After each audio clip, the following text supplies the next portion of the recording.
Bonjour, bienvenue, je m'apprête à faire le tirage pour les énergies de la semaine du 13 au 19.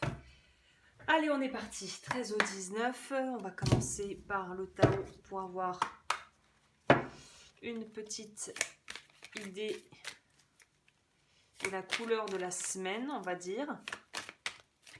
Alors, pour la semaine du 13 au 19, on nous parle d'innocence. Enfin là, c'est plutôt pour moi la sagesse. On va nous parler aussi de quoi?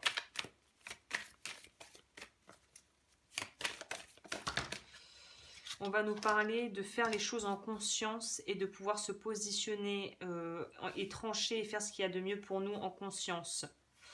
Pour moi, on nous parle aussi de l'entrée dans une nouvelle ère, on pourrait dire, qui va arriver aussi avec l'arrivée de l'été. Et cette idée en fait de pouvoir se permettre de faire ce qui est nécessaire, ce qui est requis de nous pour pouvoir avancer vers une nouvelle forme de façon de faire en fait, ou en tout cas vers des ouvertures qu'on va créer grâce aux actions qu'on est en train de poser maintenant, et notamment des actions décisives que l'on pourrait poser durant le courant de cette semaine.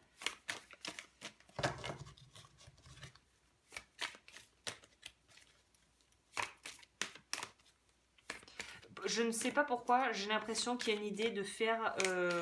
il y a une idée de karma. Alors attention, qu'est-ce que je veux dire par karma? C'est d'essayer de faire des actions justes. Parce que si tu plantes des graines qui sont empoisonnées, la plante qui poussera sera empoisonnée. Tu vois ce que je veux dire? Donc là, il y a une attention de faire il y a une attention qui doit être portée aux détails.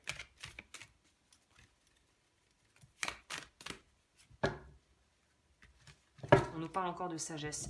C'est une semaine où très chakra couronne, quoi, très conscience et connaissance, quoi, et le développement derrière, oui.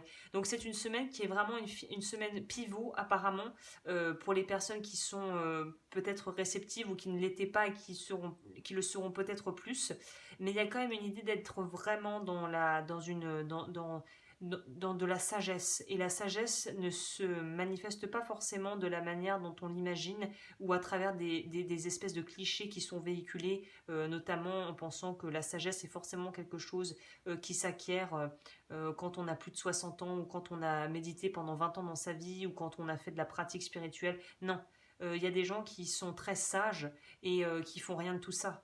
Et c'est juste la conscience de leur présence et de aussi leur choix et la façon dont ils se comportent au quotidien qui en fait qu'ils deviennent sages ou qu'ils ne le deviennent pas à travers les expériences qu'ils ont pu vivre. Donc il y a une idée de peut-être dédogmatiser, désacraliser ce que représente la spiritualité et la sagesse, et peut-être que c'est peut-être une bonne occasion aussi de pouvoir te demander qu'est-ce qu'est être sage pour toi. Une question que tu pourrais te poser, c'est quoi la sagesse pour toi? C'est quoi être sage?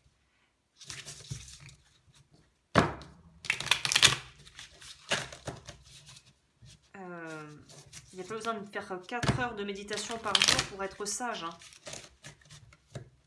Je sais plus où j'avais entendu ça, mais c'était une espèce de petit conte que je te raconte parce que ça me paraît être un très très très approprié. C'est un jeune qui en fait est avec son maître, donc qui est, je crois que c'était un maître de l'ordre du bouddhisme, quelque chose comme ça, enfin. Et donc l'élève demande à son maître combien de temps il va falloir que je fasse pour atteindre l'illumination. Et son maître lui dit si tu médites 1 heure par jour pendant 15 ans ou 20 ans, voilà, tu t'y arriveras dans 15 ans ou 20 ans. Et là, l'élève est vraiment décontenancé, lui dit, et si je médite 5 heures par jour, tous les jours? Là, son maître lui dit, ah, ça te prendra 60, 70 ans. Et l'élève le regarde interloqué. Et en fait, c'est ça, c'est de se dire, c'est pas forcément là où on croit qu'on aura le plus d'efficacité qu'on sera forcément efficace. Il y a un peu cette idée de rester simple et humble.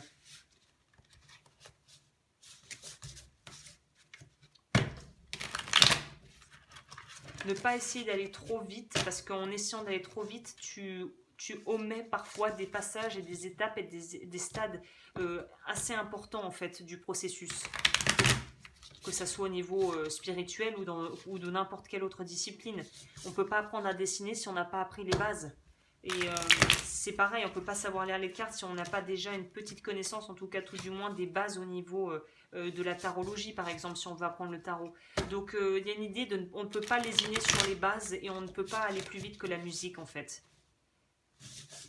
Trouver le tempo juste, hein, ça serait ça.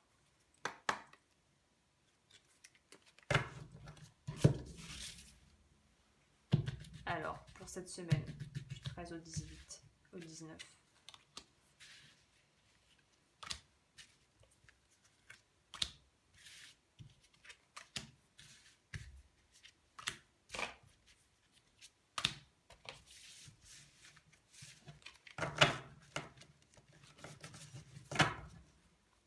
Le monde, rien que ça. 9 de denier. Autonomie. Pour moi, on est dans une phase d'autonomisation, mais j'ai l'impression que c'est plus d'ordre, c'est un peu plus haut que d'habitude, là. Waouh.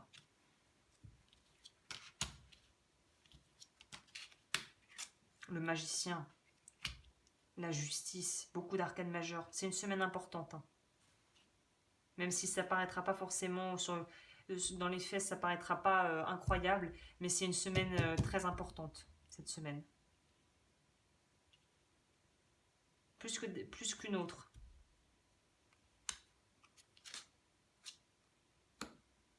Parce qu'on nous pousse à évoluer, en fait, là.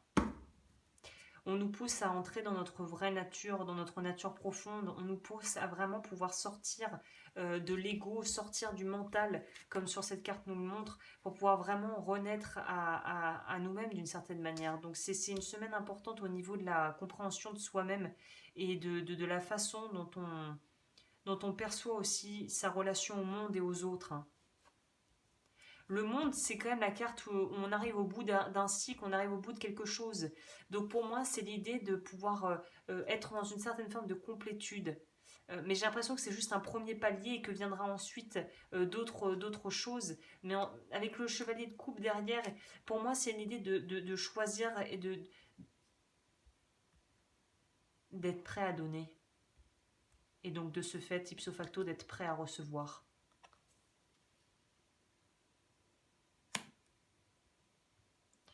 Je vous parlais de justesse, je crois, au début. Il y a une idée de la justice n'est pas un hasard, hein.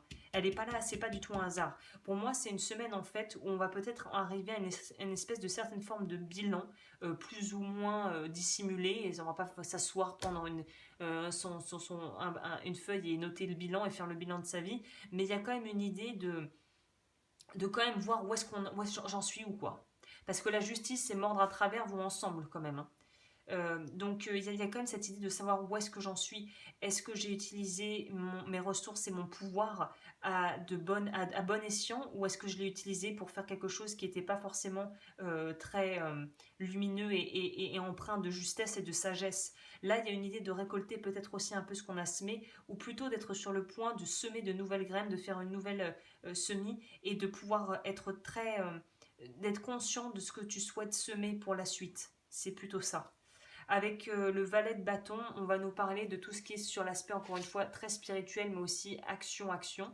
Et les valets va nous parler de pouvoir être libéré et de pouvoir être prêt à explorer. Donc, où est-ce qu'il va le mettre son bâton? Pour moi, là, celui-là, c'est où est-ce que je le mets mon bâton? Quelque part, où est-ce que je me positionne? Comment est-ce que je m'affirme en tant que personne? C'est un peu ça, hein. Le 7 de bâton, derrière, va nous parler de devoir contrôler une certaine forme d'adversité venant soit de l'extérieur, soit de pensées qu'on a et de l'ego. Pour moi, c'est un petit peu le dernier soubresaut de l'ego pour essayer de reprendre les commandes. Mais si tu as bien fait un travail sur toi et que tu es prêt, surtout ou prête à passer à la suite, ça sera du pipi de chat, ça sera le petit, ça sera, comme je dis, l'esprit moustique, quoi, le mental moustique. voilà, on peut pas vraiment l'écraser complètement, mais ça sera plus qu'un truc que tu pourras éloigner du revers de la main, à condition d'avoir fait un travail sur toi quand même déjà au préalable. Le 5 et le 8, bon bah les images, j'ai pas trop besoin d'épiloguer, les images parlent quand même assez d'elles-mêmes. Le 5 va nous parler justement de cette difficulté à pouvoir être dans quelque chose aussi de faire la paix avec nos démons, pour parler de façon imagée, ou faire la paix avec des gens qui ne nous ont peut-être pas apporté l'aide qu'on aurait voulu qu'ils nous portent. Comme si on avait dû se débattre tout seul avec ça et qu'on avait peut-être demandé de l'aide qui n'était pas arrivée. Peut-être que ça pourrait être aussi une remise en question, une espèce de crise de foi pour les personnes qui sont spirituelles. Sans mauvais jeu de mots là, mais c'est de se dire Dieu, t'es où quand je suis dans la panade et que je suis dans le désespoir, où est-ce que tu es? Et c'est là qu'on te demande, ta foi va être un peu testée aussi, c'est-à-dire que euh, il n'y a personne qui va venir te sauver, quoi. Donc c'est toi qui dois apprendre à justement savoir demander de l'aide quand tu en as besoin, mais aussi être capable d'utiliser les outils que tu as déjà en ta possession. Le 8 va nous parler de ce qui est vraiment de se sentir restreint, de se sentir victime de la situation. C'est pour ça que je prenais cet exemple un peu bateau, mais c'est ça, c'est mais bon Dieu, mais bon sang, bonsoir, quoi. Pourquoi est-ce que je vis ça? Et là, c'est peut-être pas la bonne question de se demander pourquoi tu vis ça. C'est au contraire de se demander qu'est-ce que ça va me permettre de pouvoir réaliser, qu'est-ce que ça m'apporte et quels sont le fruit de l'expérience que je vais pouvoir tirer de tout ça. C'est le pourquoi du comment de la chose, on s'en fout en fait, hein. C'est qu'est-ce que j'ai réussi, c'est ça que nous dit le 9 de denier aussi. C'est qu'est-ce que j'ai réussi, qu'est-ce que ça m'a permis de comprendre. Elle a un aigle, je crois, ou un faucon dans sa main. Donc elle a c'est aussi une forme de sagesse et de prendre de la hauteur. Donc pour moi, il y a vraiment cette idée de devoir retourner le problème dans l'autre sens. C'est-à-dire que si tu te sens complètement encore euh, seul, laissé pour compte et incompris ou incomprise, on te demande de retourner la face de la même pièce. Tu vois qu'une seule face, on te demande de voir l'autre face. L'autre face qui, elle, est plus lumineuse. On te demande d'être juste aussi dans tes actions. Donc il y a vraiment cette idée de pouvoir être dans quelque chose de modéré, mais de ferme, d'être à la fois mutable et adaptable, mais à la fois ferme, ferme, ferme à l'endroit où se trouve la plaie et où se trouve la faille qui est en chacun de nous, d'être à la fois bienveillant et à la fois ferme par rapport à cette faille qui laisse l'ego prendre le pouvoir quand on n'y prend pas attention, qu'on n'y prend pas garde. Il y a vraiment une idée de devoir apprendre à se gérer, à gérer la place et mettre le mental à sa juste place. C'est très profond cette semaine, hein. En plus, je suis inspirée, là, je sais pas combien de minutes je suis en train de. J'arrête pas de parler. Mais non, c'est très inspirant parce qu'on sent que c'est quelque chose qui, c'est pas. C'est plus profond que est-ce que je vais trouver l'amour, est-ce que ça va aller, est-ce que je vais avoir. C'est plus. Ça a coupé parce qu'en fait j'avais plus de place dans le téléphone, donc c'est peut-être bien parce que ça va m'obliger à faire court parce que je peux partir sur une tangente et parler pendant des heures. Mais les deux cartes qui sont sorties là, c'est par rapport justement au fait le nœud nord, c'est comme je le disais juste avant, ça a vraiment à voir avec notre mission de vie et de pouvoir trouver la chose qui est vraiment la destination, ou plutôt le chemin plus que la destination que l'on a envie de prendre. C'est intéressant parce que je parlais de l'esprit moustique et du fait de ne pas se laisser parasiter par des énergies justement parasitiques et des pensées. Et là, on te dit justement que c'est le moment de pouvoir laisser la vie faire ce qu'elle a à faire et de pouvoir être aussi dans cet éveil, dans cette ouverture qui va te permettre en fait d'être beaucoup, d'éclaircir, d'enlever tout ce qui n'est pas clair et de pouvoir vraiment avoir la clarté nécessaire pour pouvoir faire les choix en conscience que tu as besoin de faire pour aller vers ton chemin ou en tout cas des aspirations que tu pourrais suivre. Donc comme je le disais, si cette semaine tu as des vidéos, des messages, des choses sur des sujets qui ont l'air un peu soit anodins, soit des choses dont tu avais peut-être eu envie d'étudier, que tu avais eu envie d'étudier mais que tu avais mis de côté par faute de temps ou faute de réelle motivation, là peut-être que c'est le temps d'entreprendre quelque chose et de faire des recherches peut-être assez précises par rapport à des informations et des messages qui vont être personnellement envoyés par la vie d'une manière ou d'une autre, ou par des gens, sous forme de gens ou d'informations, qui sera peut-être temps d'investiguer pour vraiment y aller, parce que on a quand même en centre le magicien. Le magicien, c'est pas du tout anodin qu'on l'est.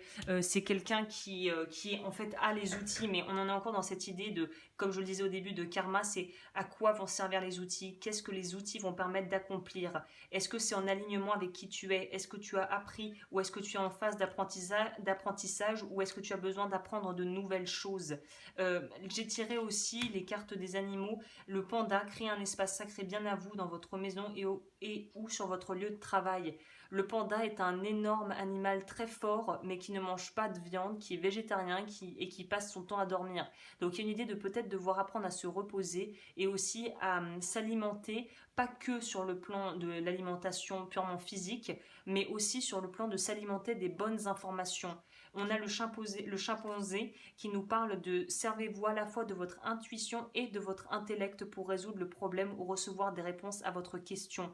Les deux cartes ont des coloris verts. Vert, c'est le chakra du cœur. C'est le ressenti du cœur. C'est quelque chose qui est vrai, qui est honnête, qui est vraiment justement le centre, ou un des centres, on va dire, de la sagesse et du choix juste.